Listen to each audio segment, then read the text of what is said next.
السلام علیکم Pakistan, welcome to مقدمہ عوام کا ملیہ ہاشمی کے ساتھ۔ ناظرین، آج کا مقدمہ بہت ہی دلچسپ ہے جس پہ ہم آج بات کریں گے، اور بھی کئی ایشوز پہ بات کریں گے، سیاسی پہلوؤں پہ بھی غور کریں گے کہ پاکستان کا جو سیاسی اونٹ ہے وہ کس کروٹ بیٹھنے جا رہا ہے۔ لیکن چونکہ اب اس سیاسی اونٹ کو گائیڈ کر رہے ہیں پاکستان کے قانونی نقطے، کون سا مقدمہ کن قانونی نقطوں میں پھنس کر کیا شکل اختیار کرتا ہے، پاکستان کی سیاست اس کی مرہون منت ہے۔ تو بات کریں گے جی۔ پروگرام کے پہلے حصے میں ہمیں جوائن کر رہے ہیں پاکستان بار کاؤنسل کے چیئرمین ایگزیکٹو کمیٹی جناب حسن رضا پاشا صاحب، جن سے ہم بات کریں گے آج کے لینڈ مارک ڈیسیجن پہ بھی، جو out going chief justice supreme court جناب عمر عطا بندیال صاحب نے فیصلہ سنایا ہے۔ نیب قوانین میں ترامیم کو اڑا دیا گیا ہے، زیادہ تر وہ ترامیم جن پہ بہت بحث ہوتی تھی کہ یہ اس کو فائدہ دیں گی، وہ اس کو نقصان دیں گی، ان ترامیم کو آج کے فیصلے میں ختم کر دیا گیا ہے۔ تو کیا آنے والے چیف جسٹس سپریم کورٹ جناب قاضی فائز عیسیٰ صاحب ان ترامیم کو واپس لے آئیں گے، یا پھر اس فیصلے کو ریورس کرنے کی بجائے مینٹین کیا جائے گا؟ صدر پاکستان نے بھی جو الیکشن کمیشن کو تاریخ تجویز کی ہے 6 نومبر کی، کہ 6 نومبر کو الیکشن کروایا جائے، اس کے بھی قانونی پہلوؤں پہ ذرا غور کریں گے۔ لیکن پہلے گفتگو کا آغاز کرتے ہیں۔ حسن رضا پاشا صاحب، آپ کا ہمیں جوائن کرنے کے لیے بہت بہت شکریہ۔ سب سے پہلے تو یہ بتائیے کہ آج کی جو ڈیولپمنٹ ہے، جس میں آپ نے دیکھا کہ outgoing chief justice supreme court Umar Ata Bandial صاحب نے نیب قوانین کی کچھ ترامیم جو ہیں وہ ختم کر دیں، اور جن ترامیم کے حوالے سے بہت بحث ہوتی تھی کہ یہ کچھ مخصوص سیاسی اینٹیٹیز ہیں، سیاسی فگرز ہیں جن کے کرپشن کیسز کو ختم کرنے کے لیے لائی گئیں، آپ اس ساری صورتحال کو کس طرح دیکھتے ہیں؟ دیکھیں، یہ ترامیم سپریم کورٹ کے مختلف بینچز نے بھی مختلف کیسز کی ہیئرنگ کے دوران اپنی آبزرویشن میں دی تھی کہ یہ ترامیم ہونی چاہیے۔ آپ کو یاد ہوگا کہ جسٹس مقبول باقر جب نیب کے کیسز کے بینچ کو ہیڈ کرتے تھے تو انہوں نے کافی دفعہ یہ کہا کہ یہ نیب کا جو قانون ہے یہ پولیٹیکل انجینئرنگ کے لیے استعمال ہوتا ہے اور وفاداریاں تبدیل کرنے کے لیے لاگو کیا جاتا ہے۔ تو اس میں 2-3 تو ایسی چیزیں تھیں جس میں ہم سمجھتے تھے کہ یہ ڈریکونین لا جن کو کہا جا سکتا تھا، مثلاً 90 ڈیز جو فزیکل ریمانڈ ہے اس پہ رکھا جائے۔ اب جو تو کیسز واپس آ گئے دوبارہ 7 دنوں کے بعد جنہوں نے ریوائیو ہونا ہے، وہ تو سارے 90 دن کا ریمانڈ بھی کاٹ چکے، بیل کا انتظار بھی کر سکے، لیکن ابھی جن کو ابھی یہ فیس کرنا ہے ان میں پی ٹی آئی کے چیئرمین خود ہیں جو کہ اس کے پٹیشنر ہیں، بالکل ان کے خلاف بھی نیب کا کیس بنا ہوا ہے اور ان کے کچھ دوستوں کے خلاف بھی بنا ہوا ہے، اور وہ جو 90 دن سے ترمیم ہو کے 15 دن آ گئی تھی، اور پھر اب 90 ڈیز جب ہوگی تو فیس ان کو کرنا پڑے گا۔ اب اس کے باوجود انہوں نے کیوں نہیں پھر اس پٹیشن کو واپس لیا؟ اصل میں یہ کچھ پولیٹیکل میٹرز زیادہ ہیں۔ اب دیکھیں، ایک بڑا اہم ہے جو کرمنل جورسپروڈنس کے حوالے سے اگر بات کروں تو نیب میں ابتدائی طور پر جو آرڈیننس تھا اس میں یہ رکھا گیا کہ ملزم جو ہے وہ اپنے خلاف الزام کو کرے گا ثابت کہ میرے خلاف نہیں بنتا، لیکن criminal jurisprudence all over the world یہ کہتی ہے کہ پروسیکیوشن نے یہ ثابت کرنا ہے کہ یہ جو چارج شیٹ کی گئی ہے وہ اس کی یہ ایویڈنس ہے، اور جی لیکن یہ الٹ حساب تھا۔ اب ترمیم کے بعد پروسیکیوشن پہ ذمہ داری آ گئی کہ وہ چارج شیٹ کے مطابق اپنی ایویڈنس پیش کر کے ثابت کرے کہ یہ ملزم ہے، لیکن پھر دوبارہ اب یہ آ گئی کہ ملزم کہے گا۔ اب یہ کسی کے مثلا میرے اوپر کوئی الزام لگتا ہے تو پھر مجھے ثابت کرنا پڑے گا کہ میں بے گناہ ہوں۔ اس کے لیے پھر جو فیصلہ کرنے والے ہیں، خاص طور پہ جو انویسٹیگیٹرز ہیں، ان پہ ڈیپینڈ کرتا ہے کہ مجھے وہ گناہ گار قرار دیتے ہیں یا بے گناہ قرار دیتے ہیں، اور پھر جو کورٹ کی آبزرویشن تھی پولیٹیکل انجینئرنگ والی وہ پھر لاگو ہو جاتی ہے۔ یعنی آپ کا خیال ہے کہ یہ جو نیب قوانین میں ترامیم کی گئی تھیں، یہ بیسیکلی نیب کی ان پاورز کو تھوڑا سا کم کرنے کے لیے جو پولیٹیکل انجینئرنگ کے لیے استعمال ہو سکتی ہے؟ بالکل، یہ بڑی اگر ان میں کوئی ایک آدھ ایسی ہو سکتی ہے، جس طرح 50 کروڑ روپے سے ایک پیسہ بھی کم کرپشن اگر ہوئی ہے تو وہ پوچھ نہیں سکتا نیب، یہ بھی تو اس میں ایک بڑی ایک مسکنسیپشن ہے کہ جی جنہوں نے 50 کروڑ سے کم کی ہے ان کی کوئی پوچھ گچھ نہیں ہے. ایسی بات نہیں ہے. تو پھر کیا؟ اگر نیب کے یعنی نیب کی جورسڈکشن سے نکال دیا گیا، پھر جو دیگر قوانین ہیں مثلا اینٹی کرپشن ہے، ایف آئی اے ہے، لیکن وہ تو دیکھیں نا حسن صاحب، وہ تو ایف آئی اے تو پھر جو بھی حکومت وقت ہوگی اس کے انڈر ہے نا ادارہ. تو نیب بھی تو اسی طرح ہی ہے. نہیں، نیب تو انڈیپینڈنٹ ادارہ ہے. اس کی انڈیپینڈنس کہاں دیکھی آپ نے؟ پولیٹیکل وہ ٹھیک ہے، آپ دیکھیں جو حکومت وقت ہے اور جو اپوزیشن ہے، جس دور کی بھی اپوزیشن ہے اس نے نیب کو فیس کیا، اور جب وہ اقتدار میں آئے تو پھر ان کو ریلیف بھی ملنے شروع ہو گئے یکدم، ان کی بیل بھی ہونے لگ پڑی، وہ بری بھی ہونے لگ پڑے، اور جب تک وہ اپوزیشن میں تھے ان کی بیل ہی نہیں ہوتی تھی. تو یہ سائیکل چل رہا ہے. تو اس کا استعمال غلط تھا نا، نیب قوانین کا استعمال غلط تھا. لیکن ویسے اگر پرنسپلی دیکھا جائے تو نیب تو ایک انڈیپینڈنٹ ادارہ ہے ویسے اگر دیکھا جائے. سو کالڈ انڈیپینڈنٹ اس کو نہیں کہہ سکتے. میں آپ کو بتاتا ہوں، ایک تو جو ان کی انویسٹیگیٹرز ہیں وہ اتنے نااہل ہیں کہ وہ کسی بھی کیس کی انہوں نے انویسٹیگیشن پراپر طریقے سے نہیں کی، انہوں نے ایویڈنس کولیکٹ نہیں کی، اور فضول سی وہ صرف والیوم 10 ہو گئے جی، والیوم 9 ہو گئے جی، 8 والیوم، ان کی ضخامت بڑھاتے گئے ہیں لیکن اندر کچھ نہیں تھا. اور آپ نے دیکھا ہوگا کہ 80 to 90% کیسز ایکویٹل ہوئے ہیں، بری ہوئے ہیں، صرف ناقص تفتیش کی وجہ سے. والیوم 10 جو ہے اس کو کیوں نہیں پبلک کیا گیا؟ یہ بھی والیوم 10 میں نے یہ جو کیا ہے یہ مثال دی ہے کہ ویسے میں ایک بات کہتی ہوں کہ والیوم 10 میں آخر ایسا کون سا بام ہے جو مجھے تو نہیں پتا، لیکن وہ اس کے لیے گئے ہوئے ہیں، کورٹ میں پینڈنگ ہے. اب دیکھتے ہیں کورٹ کیا فیصلہ کرتی ہے. بالکل صحیح. اچھا، صدر پاکستان نے جو الیکشن کی تاریخ سجیسٹ کی ہے الیکشن کمیشن کو کہ آپ 6 نومبر کو الیکشن کروا دیں اور آپ اعلیٰ عدلیہ سے رجوع کریں اگر جو بھی مسئلے مسائل ہیں. اب اس معاملے کو آپ کس طرح سے دیکھتے ہیں؟ سیاسی طور پر اس کو دیکھا جائے، قانونی طور پہ دیکھا جائے، دونوں طرح سے دیکھ کے ذرا ہمیں بتائیں کہ how do you assess it? یہ دونوں سائڈ پہ ہے. اس میں ایک کوسچن یہ آتا ہے کہ کیا پی ٹی آئی بھی الیکشن لڑنا چاہتی ہے؟ بڑی یہ اہم بات ہے. خان صاحب کے بغیر اصل مسئلہ یہ ہے پی ٹی آئی نہیں چاہتی. پریزیڈنٹ پی ٹی آئی کے ہیں اور انہوں نے آپ دیکھیں ڈیلینگ ٹیکٹس کیا یوز کیے. انہوں نے پہلے الیکشن کمیشن آف پاکستان کو لیٹر لکھا، حالانکہ کوئی ضرورت نہیں تھی، کسی طور پہ ان کو لیٹر لکھنے کی ضرورت نہیں تھی، چونکہ مشاورت کی جو سیکشن تھی، سیکشن 57 آف الیکشن ایکٹ 2017، اس میں ان کا کردار ختم ہو گیا ہے امینڈمنٹ کے بعد. تو مشاورت نہیں، لیکن انہوں نے کی ایکسرسائز. پھر انہوں نے وزارت قانون سے پوچھا، کوئی ضرورت نہیں تھی. اس کی وجہ یہ تھی کہ ان کا اپنا لیگل سیل موجود ہے جس کو ہیڈ کر رہے ہیں سپریم کورٹ کے ریٹائرڈ جسٹس، اور وہ وہاں سے پوچھ سکتے تھے. پھر 9 ستمبر تک بالکل خاموش رہے. ایک اور راستہ دیا کہ کل کو یہ آرگومنٹ بھی کر سکتا ہے کہ 9 ستمبر تک ان کو کر دینی چاہیے تھی، اب عبوری صدر ہے تو ان کو کیوں ضرورت پڑی. اب ایک اور چیز، پی ٹی آئی کی کور کمیٹی نے ان کے خط سے 2 دن پہلے ان سے مطالبہ کیا. 1 مہینہ 2 دن پی ٹی آئی کی کور کمیٹی خاموش رہی، اور میں نے کئی چینلز پہ یہ کہا کہ پی ٹی آئی صدارتی محلقہ کیوں نہیں گھیراؤ کرتی، کیوں نہیں ان پہ پریشر بڑھاتی جی کہ آپ اناؤنس کریں article 48 sub class 5 is there, آپ الیکشن کی ڈیٹ اناؤنس کر سکتے ہیں. اور پھر تیسری بات سب سے اہم، جو انہوں نے اس سے پہلے پنجاب اسمبلی کے الیکشن کے لیے ڈیٹ کی تو اس میں یہ کہا کہ I president of Pakistan hereby announce date of election.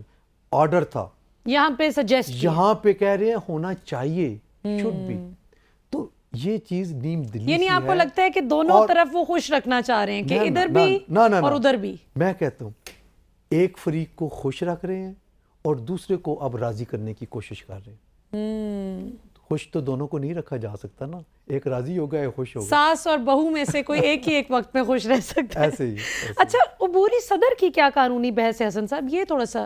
عبوری صدر کی ویسے تو کوئی نہیں ہے، آئین میں یہ لکھا ہے کہ جب تک نیا صدر منتخب نہیں ہوتا تو جو سٹنگ پریزیڈنٹ ہے وہ کنٹینیو کریں گے جب، اور with all the powers, with all the powers. so then this کوئی نہیں، debate is irrelevant. صرف ایک ڈیبیٹ کی بات ہے، آرگومنٹ ہے کہ یہ چونکہ ان کے بہت سارے اختیارات، آئین میں کہیں نہیں لکھا کہ ان کے پاس اختیارات کم ہو گئے ہیں, سلب ہو گئے ہیں 70%, 80% یا 20%. یعنی وہ کر سکتے تھے آرٹیکل. میں سمجھنا یہ چاہ رہی ہوں کہ کیا صدر صاحب 9 سپٹمبر کو اپنی جو آئینی مدت, ویسے ان کا جو ٹینیور تھا, ویسے تو ابھی بھی آئینی مدت ہی ہے جب تک الیکٹرل کالج کمپلیٹ نہیں ہوتا, نئے صدر صاحب نہیں آتے, لیکن یہ جو آرگیومنٹ ہے کہ وہ الیکشن کی تاریخ کا اعلان صرف 9 سپٹمبر سے پہلے کر سکتے تھے, ابھی بھی ہو سکتا ہے. اصل میں دیکھیں ہر چیز کا ایک وقت ہوتا ہے.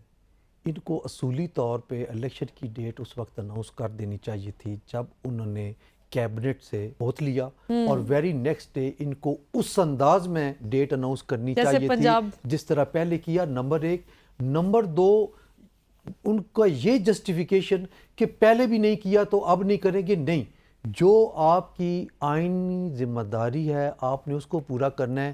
جس حد تک آپ کو آئین نے اختیار دیا وہ کریں, آگے جس ادارے نے امپلیمنٹ کرنا ہے اس کی ذمہ داری ہے. اچھا, اس میں ایک کاؤنٹر آرگیومنٹ یہ بھی تو ہوتا ہے نا کہ جس طرح بہت زیادہ ان کو تنقید کا سامنا کرنا پڑا صدر پاکستان کو اس بات پر کہ آپ نے کیوں آرٹیکل 48 کا سہارا لے کر اناؤنس ہی کر دیے, آپ ان کو تجویز دے سکتے تھے یا الیکشن کمیشن کو موقع دیں وہ خود سے تاریخ کا اعلان کریں. تو ہو سکتا ہے انہوں نے اس دفعہ الیکشن یہ اہتمام حجت کیا ہو. میں عرض کرتا ہوں, آئین اور قانون میں صدر صاحب کو تجویز دینے کا کوئی اختیار ہی نہیں ہے, ٹھیک ہے, نہ وہ مشاورت کر سکتے ہیں, سمپلی صرف اعلان کر سکتے ہیں. سب کلاس 5 کے تحت he has to announce the date of election and that's all. ٹھیک ہو گیا, بالکل صحیح. تجویز اور یہ مشاورت یہ غیر آئینی بات. صحیح.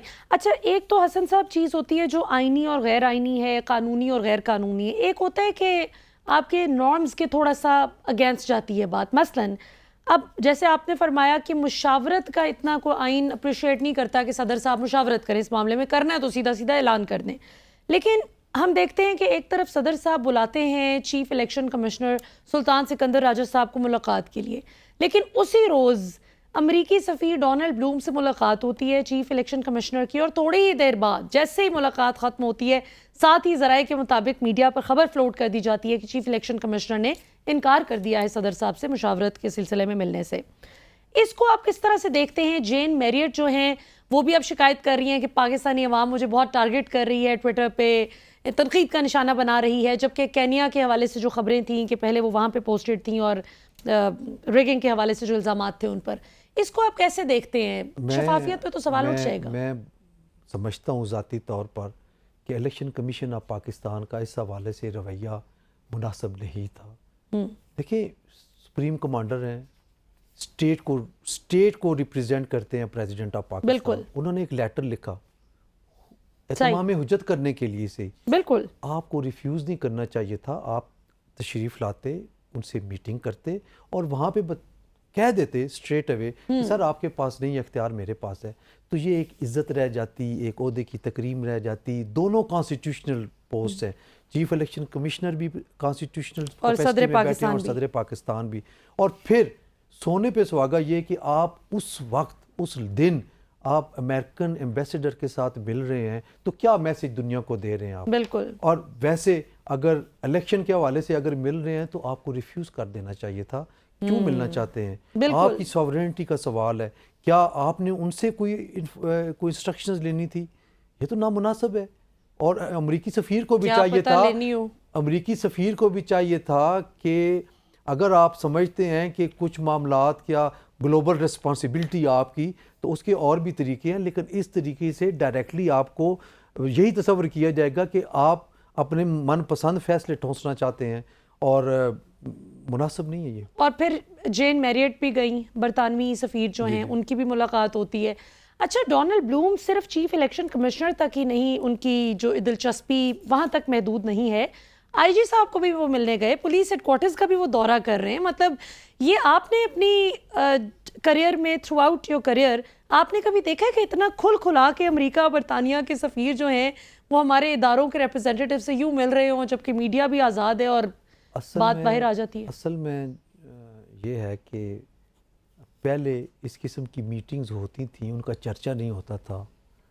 آپ لوگ بھی جب کوئی رپورٹ کرتے تھے تو اہم شخصیت سے ملاقات, اور ہم ادھر ادھر بیٹھے سارے لوگ یہ کہتے تھے کہ فلاں ہو سکتا ہے فلاں ہو سکتا ہے. آج کل سوشل میڈیا بہت تیز ہے, بہت وائبرنٹ ہے. آپ اگر چاہیں بھی کہ وہ سامنے نہ لے کر آئیں, سوشل میڈیا ٹھک سے آ جاتی ہے ہر چیز. بالکل صحیح. تو میں سمجھتا ہوں کہ یہ پہلے بھی دخل اندازی ہوتی تھی, سپر پاور کے طور پہ وہ دخل اندازی کرتے تھے, اور آپ نے دیکھا ہے کہ کتنی انہوں نے حکومتیں الٹ پلٹ کی, تختے الٹے شیم لیسلی. بالکل انپولوجیٹک. جس طرح پرویز مشرف کو دھمکی دی, جی ہم آپ کو پتھر کے دور میں لے جائیں گے, بالکل, اور انہوں نے بالکل ہر چیز دے دی, کہ سوائے اپنا آپ بھی دے دیا. بالکل. اتنی خود سپردگی دکھائی ہمارے اس کمانڈر نے کہ شرم آتی ہے کہ انہوں نے اس حد تک وہ چلے گئے. تو یہ ساری چیزیں دیکھ لیں. بالکل صحیح بات ہے. اور آبویسلی اس وقت ہم آبویسلی بچے تھے تو چیزوں کو اور طرح دیکھتے تھے. اب جب پریکٹیکل فیلڈ میں آئے ہیں تو اب پیچھے مڑ کے دیکھتے ہیں تو بہت سی غلطیاں نظر آتی ہیں. اور کچھ تو حسن صاحب مجھے لگتا ہے کہ صحیح اور غلط کا فیصلہ کرنے میں ہماری عوام کی سمیت میرا خیال ہے ہم سب کے جو ججمنٹ تھوڑی سی کلاؤڈڈ ہوتی ہے اپنے بائس کی وجہ سے. جو شخصیت ہمیں پسند ہوتی ہے اس کی غلطی کو بھی ہم کسی طرح سمجھتے ہیں کہ نہیں کوئی گنجائش نکال لیتے ہیں اس کو معاف کرنے کی. اور کسی حد تک ہماری یادداشت بھی کمزور ہو جاتی ہے, ہم بھول جاتے ہیں. ہم بھول جاتے ہیں کہ جس وقت وہ تحریک عدم اعتماد پیش ہوئی تو اس وقت پی ٹی آئی کہاں کھڑی تھی. بالکل. ہم بھول جاتے ہیں کہ آج نون کہاں کھڑی ہے. بالکل. تو یہ ساری چیزیں دیکھیں, ایک بیانیہ, ایک طریقہ کار, طریقہ واردات, آپ کی ایک چھوٹی سی غلطی آپ کو پستی میں لے جاتی ہے, اور آپ کا ایک چھوٹا سا اچھا کام کہاں سے کہاں لے جاتی ہے. یادداشت سے یاد آیا, فضل الرحمان صاحب کی یادداشت تو ہم سب سے زیادہ کمزور ہو گئی ہے. وہ سب سے زیادہ آگے تھے تحریک عدم اعتماد پیش کرنے میں, اور پھر کریڈٹ لیتے رہے once it was successful. اور ابھی وہ کہتے ہیں کہ I had nothing to do with it, Peoples Party کا سارا پلان تھا اور میں نے کچھ نہیں کیا.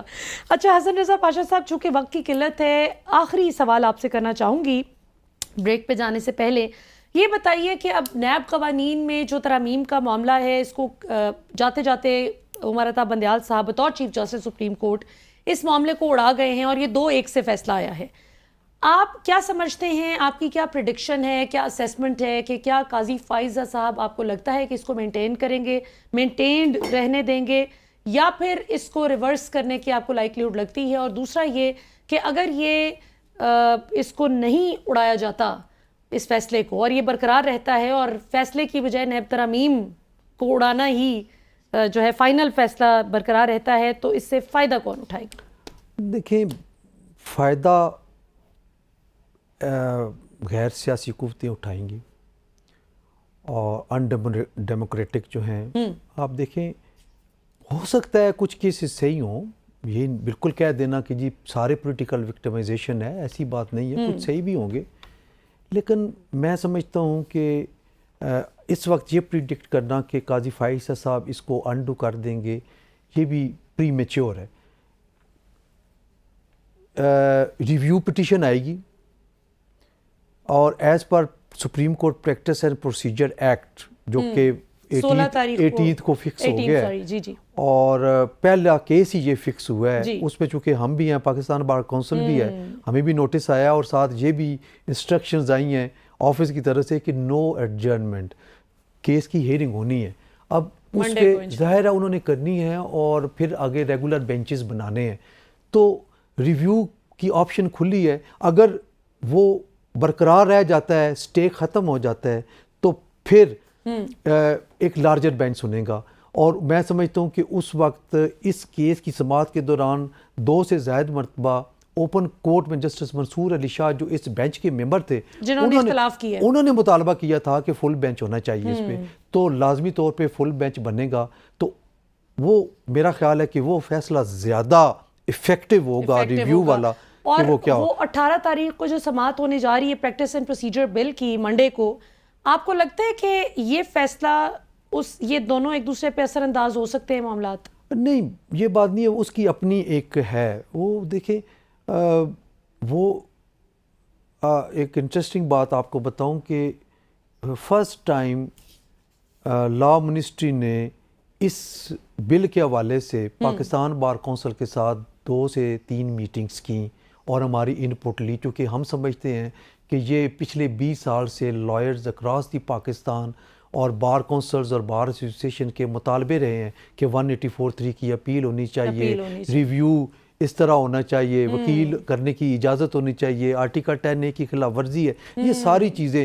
تو یہ ہماری ساری جو وہ مطالبے تھے ان کو ہم نے پیش کیا، اور تھینکس ٹو لاء منسٹر کہ انہوں نے وہ ساری باتیں ہماری مان لی، ہاں، اور انہوں نے اسمبلی سے منظور کروا لیا. تو ہم سمجھتے ہیں کہ یہ بل انتہائی اہم ہے، یہ اگر رہ جائے تو عوام الناس کو بڑا بینیفٹ ملے. اچھا فائدہ ہوگا. اور اس میں سب سے دلچسپ بات آخر میں یہ کہ it's not about Nawaz Sharif, it's not about Imran Khan, it's not about any particular individual. یہ مسئلہ ہے کہ لوگ کسی بھی فیصلے سے جو یا کسی بھی مطالبے سے جو اتفاق یا اختلاف کرتے ہیں نا حسن صاحب، وہ مسئلہ یہ ہوتا ہے کہ اپنی پسندیدہ یا ناپسندیدہ شخصیت سامنے ہوتی ہے. دیکھیں this is for public at large. صرف ایک مثال دیتا ہوں، کراچی میں وہ ٹیسلا ٹاور گرا، 184(3) کے تحت اس کی کاگنیزنس لی گئی، 300-400 خاندان سڑک پہ آ گئے. ان کے پاس کوئی ایسا راستہ نہیں تھا کہ وہ کوئی فورم نہیں تھا کہ جہاں پہ جائے، جہاں بھی گئے ہیں ان کو منہ کی کھانی پڑی کہ جی سپریم کورٹ نے لیا ہوا ہے. اور 184(3) کی وہ انہوں نے امپلیمنٹیشن بھی کرا دی، سارا کچھ ہو گیا. اب مجھے بتائیں اگر اس میں دیا گیا ہے کہ 30 دن کے اندر اندر وہ ریویو کریں گے، کم از کم ان کو کچھ تو بینیفٹ ملے گا، یا ان کا کتھارسس ہو جائے گا، ایک تسلی مل جائے گی کہ چلیں جی ہم نے کہیں پٹیشن فائل کی ہے اور ہمیں سنا گیا، ہمارے وکیل کو سنا گیا ہے. اب وہاں سے اگر ریلیف نہیں ملا تو الگ بات ہے، لیکن ایک ہمیں فورم ملا ہے، ایک تسلی تو ہو جائے نا، اتمام حجت تو ہو جائے کہ ہمیں سنا گیا ہے. بہت بہت شکریہ حسن رضا پاشا صاحب، آپ ہمارے ساتھ موجود تھے. ناظرین آپ نے حسن رضا پاشا کی گفتگو سنی، انسائٹ فل انالیسز ان کا سنا. آپ دیکھتے ہیں آنے والے دنوں میں کیا ہوگا. 18 تاریخ بہت ہی اہم دن ہے، منڈے کو ہونے جا رہی ہے پریکٹس اینڈ پروسیجر بل کی سماعت، اور دیکھتے ہیں کہ اس سے آگے معاملات کیسے آگے بڑھتے ہیں. اگلا ہفتہ بہت ہی اہم ہے اس لیے کہ وہ ایک نیا چیپٹر شروع ہونے جا رہا ہے، سپریم کورٹ کی تاریخ کا ایک نیا باب، جس میں چیف جسٹس قاضی فائز صاحب آغاز کریں گے باضابطہ طور پر بطور چیف جسٹس آف پاکستان. تو دیکھتے ہیں آنے والے دنوں میں ہاؤ تھنگز انفولڈ. یہاں پر وقت ہو ایک شارٹ کمرشل بریک کا، بریک سے واپس آئیں گے تو گفتگو کے سلسلے کو یہیں سے آگے بڑھائیں گے آفٹر دا بریک.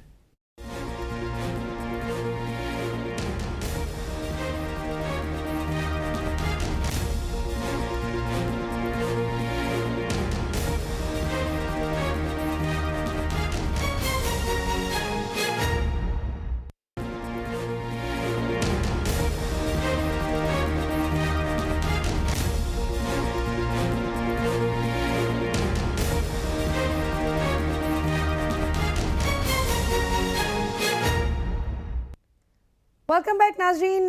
پچھلے پروگرام کے حصے میں ہم نے بات کی تھی پاکستان میں اس وقت جو قانونی فیاسکو چل رہا ہے اس پر. ابھی بات کریں گے ذرا معاشی فیاسکو پہ، کیونکہ پاکستان میں اس وقت گھر گھر لوگوں کے بجٹس بہت بری طرح سے ڈسٹرب ہو چکے ہیں.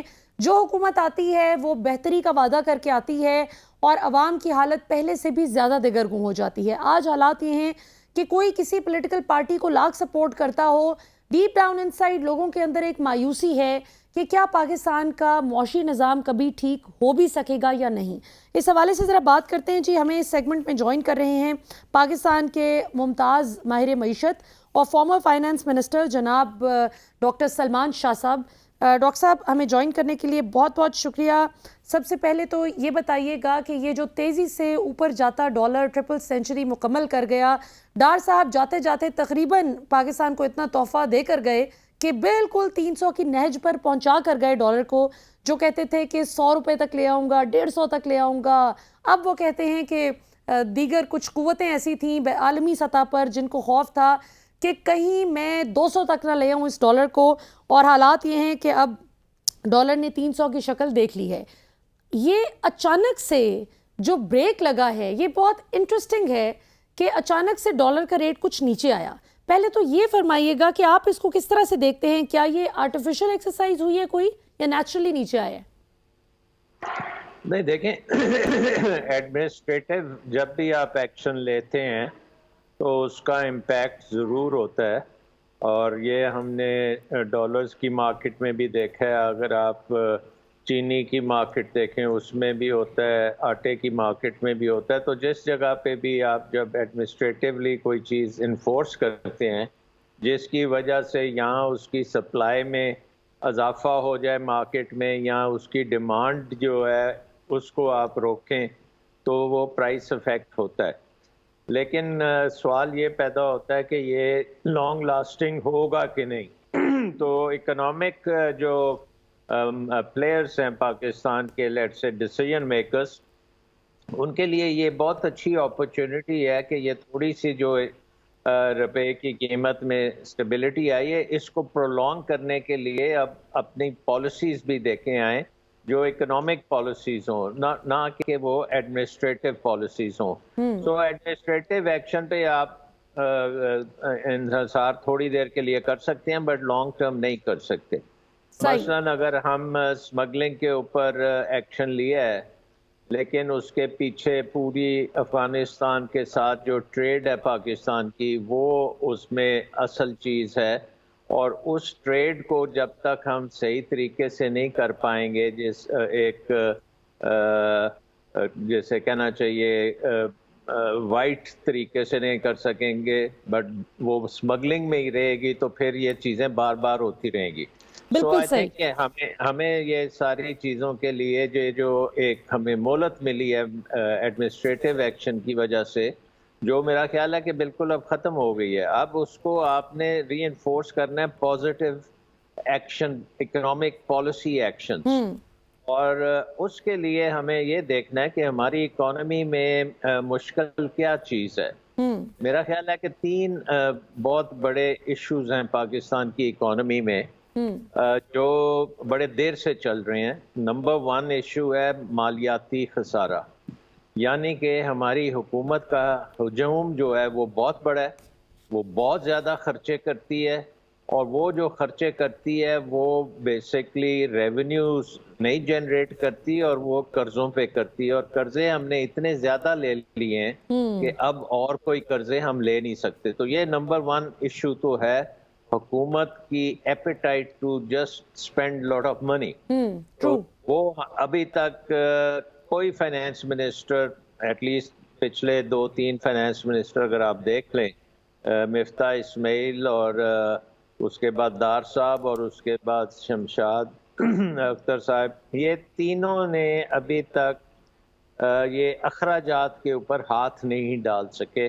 اور یہ بہت ضروری ہے کہ ہم اخراجات کو سلیش کریں. سلیش میرا مطلب ہے کہ یہ نہیں ہے کہ 5-6 بلین کم نہیں، کم از کم 15 سے 20% کم کرنے کی ضرورت ہے، اور اس کے لیے بڑی ہنگامی طریقے سے کام کرنا پڑے گا. بالکل ٹھیک. دوسرا نمبر 2 جو پرابلم ہے پاکستان کی اکانومی کا، وہ یہ ہے کہ ہم نے ایک ایسی اکانومی بنا لی ہے اوور دا ایئرس جو بالکل انورڈ لوکنگ ہے، یعنی کہ وہ دنیا کو نہیں کنسیڈر کرتی، وہ سارا کچھ انٹرنل ہے. انورڈ مطلب پاکستان کی اکانومی پاکستانی مارکیٹ سے منسلک ہے، پاکستانی اکانومی انٹرنیشنل مارکیٹس میں جانے کے لیے تیار ہی نہیں ہے. اس میں اتنی جان ہی نہیں ہے، اس میں کمپیٹیٹیونیس نہیں ہے، اس میں پروڈکٹیوٹی نہیں ہے، اور اس کے نتیجے میں اور وہ امپورٹس پہ بہت زیادہ ڈیپینڈنٹ ہے. سو یہ ایک انسسٹینیبل سچویشن ہے کہ آپ کی اکانومی ایکسپورٹ نہ کرے اور امپورٹس پہ ڈیپینڈنٹ ہو. اچھا، یہ کمپیٹیٹیونیس کیوں نہیں ہے اتنی؟ کمپیٹیٹیونیس کیسے بڑھائی جا سکتی ہے؟ اس سے پہلے میں ایک تھرڈ چیز کیونکہ وہ کمپیٹیٹیونیس سے بھی بہت اس کا تعلق ہے، اور وہ ہے ہمارا بجلی کا نظام، جو کہ ہم نے پچھلے کوئی 15 سال میں 20 سال میں بلکہ اس سے بھی زیادہ میں بنایا ہے. اور وہ نظام ایسا ہے کہ اس کے تحت ہم نے بجلی تقریباً امپورٹڈ بجلی کر دی ہے. یعنی کہ جب آپ گھر کا سوئچ آن کرتے ہیں تو آپ وہ بجلی استعمال کر رہے ہیں تو اسی وقت آپ اپنی امپورٹس کا بھی میٹر آن کر دیتی ہیں. یعنی کہ وہ اس کے لیے ہم نے امپورٹڈ فیول ہے، امپورٹڈ گیس ہے، امپورٹڈ کول ہے. سو زیادہ تر جو ہمارا اس وقت بجلی کا نظام ہے وہ امپورٹڈ ہو چکا ہے، اور ہم نے ڈومیسٹک سورسز جس میں آپ کہہ سکتے ہیں کہ ہائیڈل ہو یا اس میں سولر آ جائے یا ونڈ پاور آ جائے، وہ کام ہائیڈل کو تو ہم نے روک دیا بڑے عرصے سے، اور سولر اور ونڈ میں ہم اس طرح سے نہیں گئے جیسے باقی دنیا گئی. آپ صحیح. کو حیرت ہوگی کہ پچھلے 10 سال میں جب ہم نے کوئی 15,000 میگا واٹ بجلی کولے پہ لگائی ہے سی پیک کے تحت، تو اس وقت میں ٹرکی نے اتنی ہی بجلی سولر میں لگائی ہے. تو ظاہر ہے کہ ہمیں جو ہے وہ ڈالروں میں پے کرنا پڑتا ہے، ٹرکی میں وہ سولر بجلی ان کو آسمان سے ملتی ہے. سو یہ ایک بہت بڑا ہمارے لیے فیکٹر بن چکا ہے. تو ان چیزوں کو ٹھیک کرنے کے لیے جو آپ نے بات کی کہ ایک تو یہ ہے کہ بجلی کے نظام کو آپ نے ایک تو ایڈمنسٹریٹو جو ایکشن اس وقت سجیسٹ کیا جا رہا ہے کہ جی آپ جو بجلی بنانے والے ہیں ان کی منت کریں اور انہیں کہیں کہ ابھی آپ ہمارے سے اپنے ڈیوز نہ لیں، وہ تھوڑی دیر کر دیں، یا کسی نے کہا کہ نیشنلائز بھی ہم کر دیں ان کو کہ ہمیں پیمنٹس نہ کرنی پڑیں.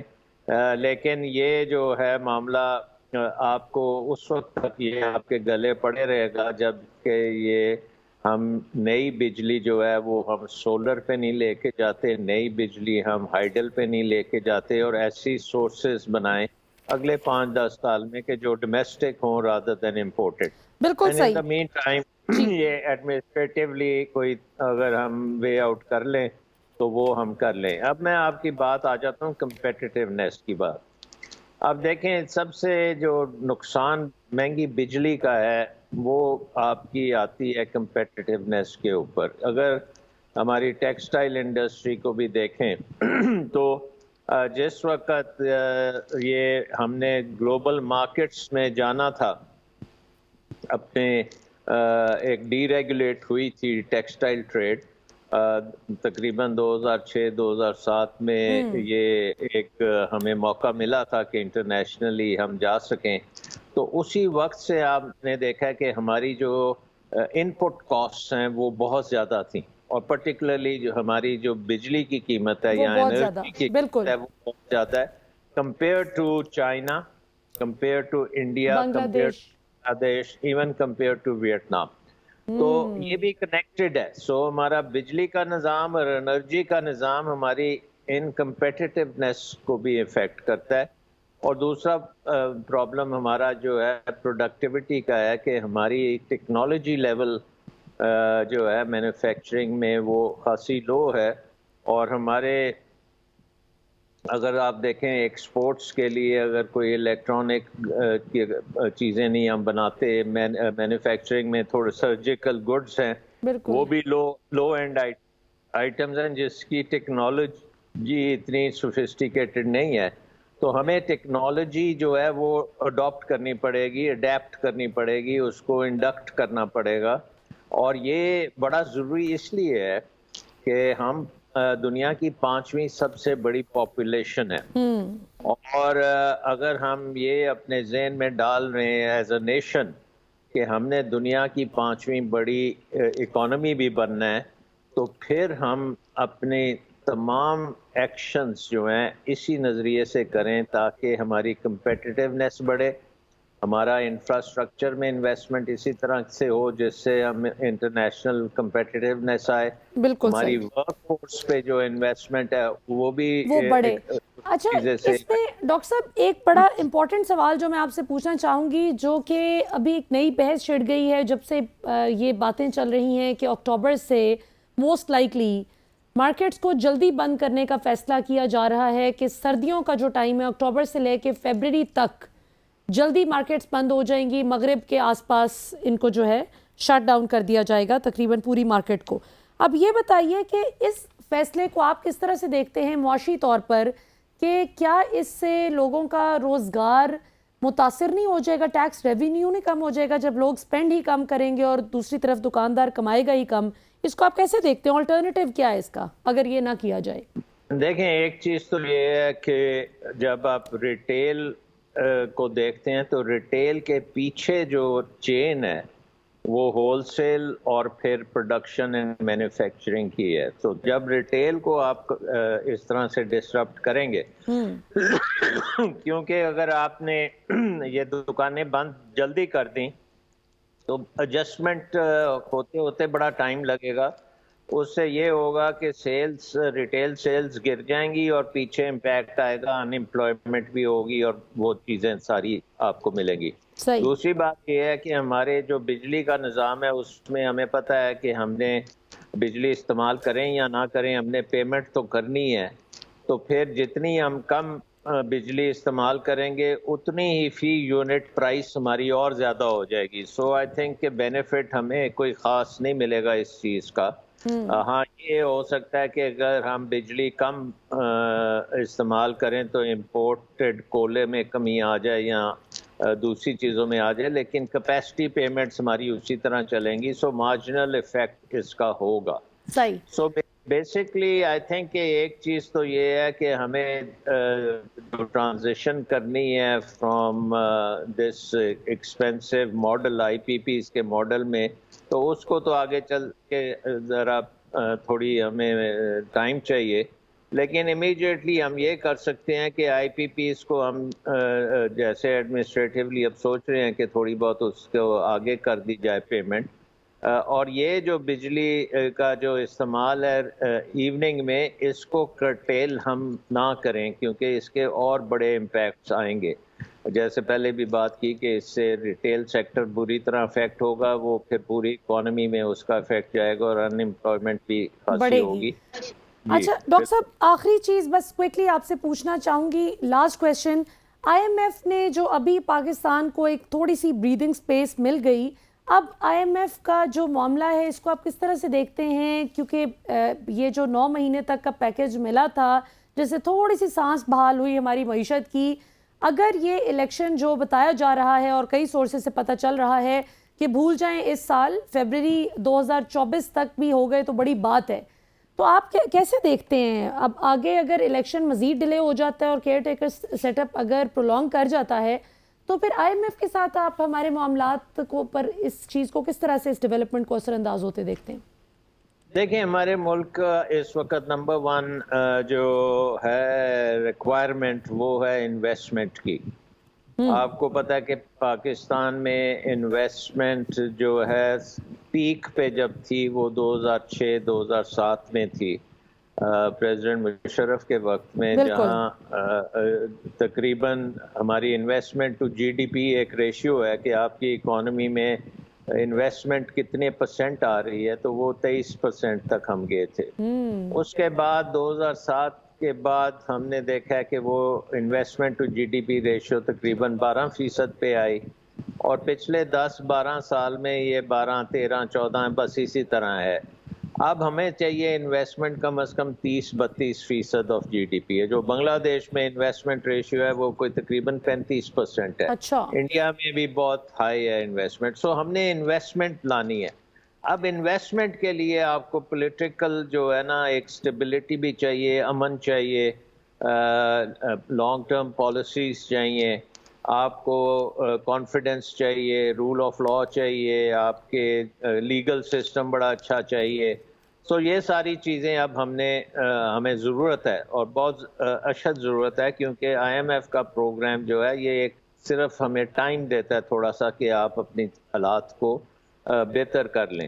سو آئی تھنک کہ اس ٹائم پیریڈ میں ساری پولیٹیکل پارٹیز کو بھی اور ہمارے جو ادارے ہیں ان سب کو بیٹھ کے یہ کم از کم 2-3 سال کا پیریڈ ہمیں نکالنا چاہیے جس میں کوئی انتشار نہیں ہو, سب اگری کریں چیزوں پہ, اور اس میں اگر آپ نے الیکشن کرنے ہیں تو اگریڈ طریقے سے الیکشنز ہوں, اور جو آپ نے اکنامک اس وقت ہم پلاننگ کر رہے ہیں اس کی امپلیمنٹیشن میں بھی ہماری ساروں کی ایگریمنٹ آ جائے کہ اس کو ہم نے پروموٹ کرنا ہے, انویسٹمنٹ کو پروموٹ کرنا ہے, ایکسپورٹس کو پروموٹ کرنا ہے, پروڈکٹیوٹی, کمپیٹیٹیونیس, یہ چیزیں کرنی ہیں. تو یہ ساروں کو مل کے ہمیں کہنا چاہیے کہ ہاں جی یہ کرنی ہے, اور ایک دوسرے کی جو ہم لیگ پولنگ وغیرہ کرتے ہیں وہ ذرا 2-3 سال کے لیے تھوڑا سا چھوڑنی پڑے گی.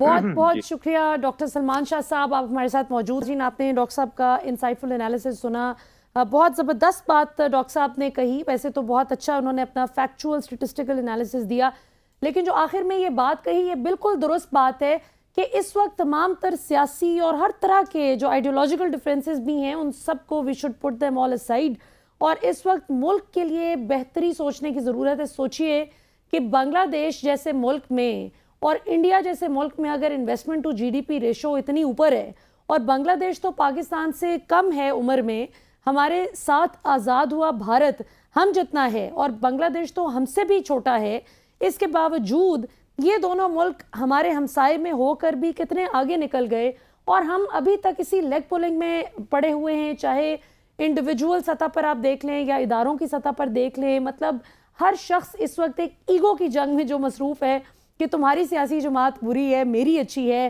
میری بات صحیح ہے، تمہاری بات غلط ہے، میری آواز طاقتور ہے، تمہاری کمزور ہے. ان باتوں نے پاکستان کو آج اس نہج پر لا کر کھڑا کر دیا ہے. خدا را اس وقت سب مل کر پاکستان کے لیے جو اچھا کر سکتے ہیں کریں. ایک دفعہ انشاءاللہ once everything is in place تو اس کے بعد پھر بحث ہوتی رہے گی اور پھر دیکھ لیں گے کہ کون کس حد تک کامیاب ہے سیاسی طور پر. لیکن میرا خیال ہے کہ اس وقت سروائیول پہ بات آ گئی ہے. اس وقت پاکستان کو وہ جو کہتے ہیں نا سروائیول آف دا فٹسٹ، تو survival of the fittest is the کیشر ٹو لیو. سو ہمیں اس وقت اپنے سروائیول کی جنگ ہم لڑ رہے ہیں. اس میں ایسی لایانی باتوں پر بحث کی بجائے جو اچھا مشورہ ہے حکومت وقت کو دیا جائے، جو اچھا آپ ملک کے لیے کر سکتے ہیں وہ کر گزریے. اس کے بعد پھر دیکھیں گے کہ کون جیتتا ہے اور کون ہارتا ہے سیاسی جنگ. یہاں پر وقت ہوئے ناظرین ایک شارٹ کمرشل بریک کا. بریک سے واپس آئیں گے تو پروگرام کے اختتامی مرحلے کی طرف بڑھیں گے آفٹر دا بریک.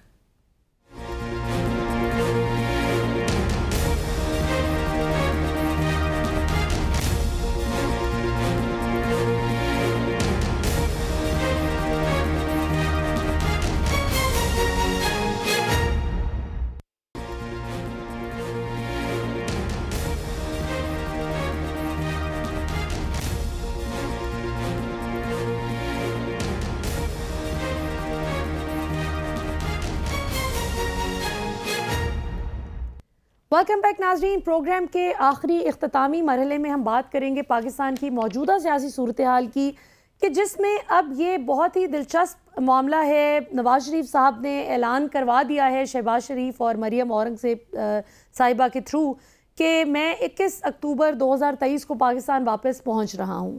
یہ 2023 ویسے میں خود سے کہہ رہی ہوں، انہوں نے 21 اکتوبر کی تاریخ کا اعلان کیا ہے. یہ میں اسیوم کر رہی ہوں، یہ زمشن بیسڈ بات ہے کہ اسی سال کی 21 اکتوبر کی بات ہو رہی ہے.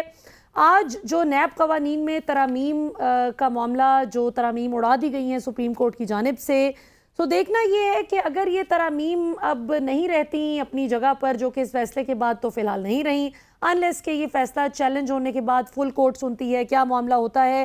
سو ان نیب قوانین کی ترامیم کے بغیر نواز شریف صاحب اور بہت سے لوگ جو پیپلز پارٹی نون لیگ سے تعلق رکھتے ہیں، عمران خان کے سابق ساتھیوں میں بہت لوگوں کا شمار ہوتا ہے، عمران خان کا اپنا اب شمار ہوتا ہے کیونکہ وہ خود بھی اب ایک نیب کیس کو فیس کر رہے ہیں. تو کیا نواز شریف صاحب یہ رسک لیں گے پاکستان واپس آنے کا؟ پہلے تو ہم نے دیکھا کہ 16 ماہ اپنے بھائی کی حکومت ہونے کے باوجود، اپنے بھائی کے وزیر اعظم ہونے کے باوجود اور اپنی جماعت کو پریڈومننٹلی اقتدار میں ہونے کے باوجود، پیپلز پارٹی اور جو دیگر جماعتیں تھیں پی ڈی ایم کی، ان کے پاس اتنا اقتدار نہیں تھا جتنا مائٹی شیئر نون لیگ کے پاس تھا. پھر بھی میاں صاحب پاکستان واپس آنے کا رسک نہیں لے رہے تھے. اور اب جب کہ نیب قوانین میں ترامیم آج اڑا دی گئی ہیں تو کیا میاں صاحب واپس آئیں گے یا نہیں، یہ بہت بڑا سوال ہے. پھر دوسرا اہم سوال یہ کہ جن لوگوں کو یوسف رضا گیلانی صاحب کا اور حفیظ شیخ صاحب کا جو سینٹ کا 2021 کا الیکشن تھا، تو اس میں فارمر پیپلز پارٹی سینیٹر اور فارمر بلاول بھٹو زرداری کے جو سپوکس پرسن ہیں مصطفیٰ نواز کھوکر صاحب، انہوں نے ایک بہت ہی انٹرسٹنگ انکشاف کیا ہے. میں چاہتی ہوں پہلے آپ وہ سن لیں پھر اس پہ کامنٹ کرتے ہیں. یوسف رضا گیلانی صاحب کا جب سینٹ کا الیکشن تھا تو اس الیکشن کے اندر یوسف رضا گیلانی صاحب بمقابلہ حفیظ شیخ صاحب، اس کے اندر درجنوں لوگوں سے ہم نے ووٹ مسلم لیگ نون کا اگلا ٹکٹ کے وعدے کے اوپر لیا تھا. ہاں جی، درجنوں لوگوں کا جو ووٹ ہے وہ مسلم لیگ نون کے ٹکٹ کے وعدے پر لیا تھا. یعنی نون لیگ اکوموڈیٹ کرے گی ان لوگوں کو. اب کیا یہ ہوگا یا نہیں آج کی پولیٹیکل ڈائنامکس میں، یہ بھی بہت انٹرسٹنگ سوال ہے. اب ذرا چلتے ہیں ایک ایسے معاملے کی جانب جو اس وقت بہت زیادہ زیر بحث ہے، سائفر کا معاملہ، جو former prime minister Imran Khan صاحب پر ایک الزام عائد کیا جا رہا ہے کہ انہوں نے سائفر کے معاملے کو اپنے سیاسی فائدے کے لیے پولیٹیکلی اس پر کھیلا ہے. تو اس معاملے پر استحکام پاکستان پارٹی سندھ کے صدر جناب محمود مولوی صاحب، جو کہ پی ٹی آئی کراچی کے روح رواں تھے جب تک انہوں نے پی ٹی آئی چھوڑ کر استحکام پاکستان پارٹی جوائن نہیں کی، وہ کیا کہتے ہیں اس حوالے سے، یہ بھی بہت امپورٹنٹ ہے سننا، کیونکہ ان کا یہ دعویٰ ہے کہ جس دن سے former prime minister Imran Khan نے ایبسولوٹلی ناٹ کہا، اس چیز نے امریکہ کو بہت زیادہ اپسیٹ کر دیا تھا۔ امریکہ کے کون سے اہم عہدیدار نے محمود مولوی صاحب کے گھر بیٹھ کر کیا انکشاف کیا، یہ بھی ذرا سنتے ہیں اور پھر اس پہ آخری کامنٹ کرتے ہیں۔ کس کا رول تھا اس وقت یہ بدے توڑنے میں جو یہاں پہ سندھ میں کہوں گا کہ دیکھیں دونوں ہوئے تھے؟ دیکھیں میں کہوں گا کچھ حد تک دونوں مطلب اسٹیبلشمنٹ کا بھی کچھ حد تک تھا اور امریکنز کا بھی، اس کی وجہ وہ اس وقت ملک جو ہے امریکیوں کا بھی تھا اور اسٹیبلشمنٹ کا بھی، یہ انٹرسٹنگ ہے۔ نہیں، اس کی میں وجہ بتاؤں، دیکھیں ملک کو بچانا جب ہوتا ہے نا تو کسی نہ کسی کا رول تو ہوگا۔ دیکھیں وہ ڈیمیج ہو رہے تھے، دیکھیں آپ یہ دیکھیں عمران خان صاحب پبلک کو، نہیں امریکیوں نے، وہ مجھے میری بات ہوئی تھی امریکیوں سے، انہوں نے کہا، کہنے لگے دیکھیں جی یہ خواہ میں ہم کو رب کرنے کی کوشش کر رہے ہیں کہ جو ہے، کہنے لگا اگر وہ جو یہ وہاں سے شروع ہے ایبسولوٹلی ناٹ پہ، کہنے لگا یہ مائلیج لینا چاہتے ہیں ایبسولوٹلی ناٹ کا، کہنے لگا بہت ساری چیزیں ہوتی ہیں جو کہ اگر نہیں کرنا ہے آپ نہ کریں، but if you try to rub it to the Americans then it's not acceptable to us۔ اس دور کے کاؤنسلر جنرل نے میرے گھر پہ بیٹھ کے کہا، کہنے لگا this is not on، کہ if your prime minister is a liar and he is trying to rub this on us۔ یہ میں آپ کو دعوے سے کہہ رہا ہوں۔ انہوں نے کہا کہ عمران کو چھٹی کرو، انہوں نے کہا عمران کو فارغ کرو، انہوں نے یہ کہا، کہنے لگا نہیں عمران جو ہے زیادہ دیر اس حساب سے چلے گا نہیں، اس کی وجہ یہ ہے کہ he is جی، تو آپ نے سنا کہ محمود مولوی صاحب جو تحریک استحکام پارٹی کے اس وقت سندھ کے صدر ہیں، وہ جس وقت عمران خان کے حوالے سے جو باتیں امریکہ کے اہم عہدیدار نے ان کو کیا کہا، کونسل جنرل نے ان کے گھر بیٹھ کے کہا کہ یہ ہمیں قابل قبول نہیں، جو ایبسولوٹلی ناٹ اس طرح سے کہا ہے، یعنی جو ایک ایٹیٹیوڈ تھا اس پہ انہوں نے اختلاف کیا کہ پاکستان کب سے اتنا تگڑا ہو گیا جو اتنا جو ہے بڑے روب سے کہے کہ ہم نہیں کرتے، جاؤ ایبسولوٹلی ناٹ۔ تو اس پہ ان کا کہنا ہے کہ امریکہ بہت زیادہ انوائڈ تھا۔ اب فیصلہ اوبویسلی دیکھنے والوں نے کرنا ہے کہ محمود مولوی صاحب کا موقف آپ نے سنا کہ بقول ان کے امریکہ کی کیا سوچ تھی فارمر پرائم منسٹر کے حوالے سے، اور اس وقت جو معاملات چل رہے ہیں وہ کس طرف جا رہے ہیں۔